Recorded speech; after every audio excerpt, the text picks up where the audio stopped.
मुख्यमंत्री को क्वार्टर खाली कराने के लिए जो जूझना पड़ा और आदेश हुआ, उसके आलोक में सारी बात हुई है। इसलिए हम ये कह सकते हैं कि सरकार को कोई काम नहीं, सिर्फ और सिर्फ बंगला आवंटन, बंगला रद्द करने का ही कवायद में वो जुटी रहती हैं। ये खेदजनक बात है। मुँह का सवाल नहीं उठता है। हमने कहा ना कि एक बार जब उच्चतम पद पर आप चले गए तो सर्टेन पीरियड के लिए उनकी सुरक्षा के लिए और पब्लिक जो उनका इन्वॉल्वमेंट है उसको दृष्टिगत करते हुए उनको मकान आवंटित करना चाहिए। और इसी संदर्भ में बिहार सरकार ने किया था, कोई गलत नहीं किया था।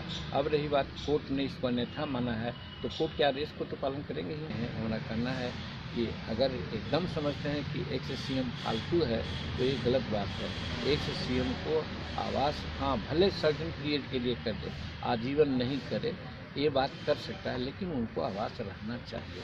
और अपनी बात जहाँ तक कहते हैं कि सिर्फ हम एक सीएम नहीं, हम विधायक भी वर्तमान में हैं और विधायक पहला दूसरा टर्म के नहीं हैं, 7 टर्म का विधायक 7वां बार है। हमको अपना जो प्रतिष्ठामूलक स्थिति है समाज में और संविधान या विधानसभा में, उसके अनुसार अगर हमको मकान अलॉट होता है तो हमको इस मकान को छोड़ने में कोई दिक्कत नहीं होगी। वैसे हम चाहते हैं कि अगर इसको सेंट्रल पूल में कन्वर्ट करके हमको रहने की इजाज़त अगर दे दिया जाए तो बड़ी अच्छी बात है। इस बारे में सिर्फ यही कहना चाहते हैं कि वैसे तो जैसे तेजस्वी प्रसाद का मामला था, उनको उप मुख्यमंत्री के रूप में जो मकान मिला था उसको खाली करवाने की कवायद की गई। इतना उनको नहीं करना चाहिए था, एक बंगला को लेकर के इतना कवायद नहीं करना चाहिए था। हो सकता है उसी कवायद में जब सुप्रीम कोर्ट में चले गए तो सुप्रीम कोर्ट का आदेश आ गया कि उनको खाली करना पड़ेगा, तो उसी को देखते हुए माननीय उच्च न्यायालय ने भी आदेश दिया होगा।